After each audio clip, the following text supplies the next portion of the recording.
-50 വരെ താപനില താഴുന്ന ശൈത്യകാലത്ത് ഈ പ്രദേശത്ത് ഉയരമുള്ള മഞ്ഞുമലകൾ രൂപപ്പെടും.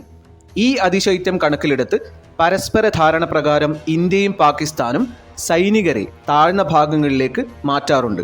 പക്ഷേ നമ്മൾ പലപ്പോഴും കാണുന്ന പോലെ ഈ അവസരം മുതലെടുത്ത് 1999 പാകിസ്ഥാൻ ആദ്യം നുഴഞ്ഞുകയറ്റക്കാരെയും പിന്നീട് സൈന്യത്തെ തന്നെയും അയച്ചും നിയന്ത്രണ രേഖയോട് ചേർന്ന് കിടക്കുന്ന ഇന്ത്യയുടെ തന്ത്രപ്രധാനമായ കുന്നുകളും പോസ്റ്റുകളും കൈയടക്കി. പിന്നീട് നടന്നത് ചരിത്രം. 527 വീര സൈനികർ ജീവൻ ബലി കൊടുത്ത് ഇന്ത്യ നടത്തിയ ചരിത്രത്തിലെ ഏറ്റവും വലിയ യുദ്ധങ്ങളിലൊന്ന് കാർഗിൽ വോർ അഥവാ ഓപ്പറേഷൻ വിജയ്. 527 വീര സൈനികർ ജീവൻ ബലിയർപ്പിച്ച് നേടിയെടുത്ത ചരിത്ര വിജയം. ഇന്ന് ജൂലൈ 26. നമ്മൾ ഓരോ ഇന്ത്യക്കാരനെ സംബന്ധിച്ചും മറക്കാനാവാത്ത ഒരു ദിവസം. ദ്രാസിലെ യുദ്ധസ്മാരകത്തിലാണ് ഓരോ വർഷവും കാർഗിൽ വിജയം ആഘോഷിക്കുന്നത്. എല്ലാ മേഖലകളിലുമുള്ള ഇന്ത്യയുടെ വളർച്ചയിൽ, പ്രത്യേകിച്ചും സാമ്പത്തികവും സാമൂഹികവും സൈനികവുമായ വളർച്ച, പാകിസ്ഥാനും ചൈനയും അടക്കമുള്ള ലോകരാജ്യങ്ങൾ കുറച്ചൊരു ഭയത്തോടെയാണ് നോക്കിക്കാണുന്നത്. ഇതിൻ്റെ ഭാഗമായി ഈ രാജ്യങ്ങളിൽ നിന്നും വർദ്ധിച്ചു വരുന്ന സൈനിക സാമ്പത്തിക നീക്കങ്ങൾ ഇന്ത്യക്കുയർത്തുന്ന വെല്ലുവിളി ചെറുതല്ല. ഈ കോണ്ടെക്സ്റ്റിൽ ഓപ്പറേഷൻ വിജയിലൂടെ നമ്മൾ നേടിയ കാർഗിൽ യുദ്ധവിജയം വളരെ ആത്മവിശ്വാസം നൽകുന്ന ഒന്നു തന്നെയാണ്. കാർഗിൽ യുദ്ധത്തിൻ്റെ നാൾവഴികളിലൂടെ നമുക്കൊന്ന് പോയി വരാം.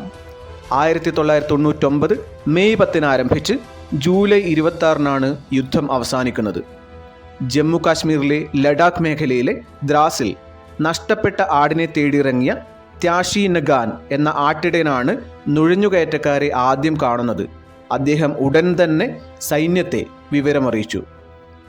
ഇത് പിന്തുടർന്ന് പട്രോളിങ്ങിനിറങ്ങിയ ക്യാപ്റ്റൻ സൗരഭ് കാലിയയുടെ നേതൃത്വത്തിലുള്ള 5 അംഗ സംഘം പക്ഷേ തിരിച്ചു വന്നില്ല. ഭീകരരുടെയും അഫ്ഗാൻ കൂലിപ്പട്ടാളത്തിൻ്റെയും സഹായത്തോടെ കാർഗിലെ ഉയർന്ന പോസ്റ്റുകളെല്ലാം ഇതിനോടകം പാകിസ്ഥാൻ പിടിച്ചടക്കി കഴിഞ്ഞിരുന്നു. 2 ലക്ഷം സൈനികരെ അണിനിരത്തി 1999 ജൂൺ 6 ഇന്ത്യ തിരിച്ചടിച്ചു തുടങ്ങി. കനത്ത തിരിച്ചടി തുടങ്ങിയ ഇന്ത്യൻ സൈന്യത്തിന് ലേസർ ബോംബുകളുമായി മിറാഷ് യുദ്ധവിമാനങ്ങൾ കൂടി എത്തിയതോടെ കാര്യങ്ങൾ എളുപ്പമായി. പിടിച്ചു നിൽക്കാൻ പറ്റാതെ അവസാനം പാകിസ്ഥാൻ കീഴടങ്ങി. കാർഗിൽ യുദ്ധത്തിൽ നമുക്ക് അനേകം വീരസൈനികരെ നഷ്ടപ്പെട്ടു.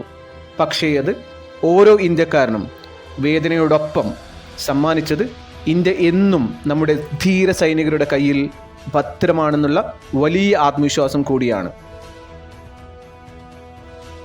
ഈ കാർഗിൽ വിജയ് ദിവസിൽ രാജ്യത്തിനായി ജീവൻ ബലിയർപ്പിച്ച ഓരോ സൈനികരെയും അവരുടെ കുടുംബാംഗങ്ങളെയും നമുക്ക് ആദരവോടെ ഓർക്കാം. വർദ്ധിച്ചു വരുന്ന ജിയോ പൊളിറ്റിക്കൽ ടെൻഷൻസിൽ നമ്മൾ ആരെയാണ് കൂടുതൽ ഭയക്കേണ്ടത്? പാകിസ്ഥാനെയോ ചൈനയെയോ അതോ മറ്റേതെങ്കിലും ലോകരാജ്യത്തെയോ? നിങ്ങളുടെ അഭിപ്രായങ്ങൾ കമൻറ്റ് ചെയ്യൂ. വീഡിയോ ഇഷ്ടപ്പെട്ടാൽ ലൈക്ക് ചെയ്യൂ, ഷെയർ ചെയ്യൂ, നമ്മുടെ ചാനൽ സബ്സ്ക്രൈബ് ചെയ്യൂ. Thanks for watching.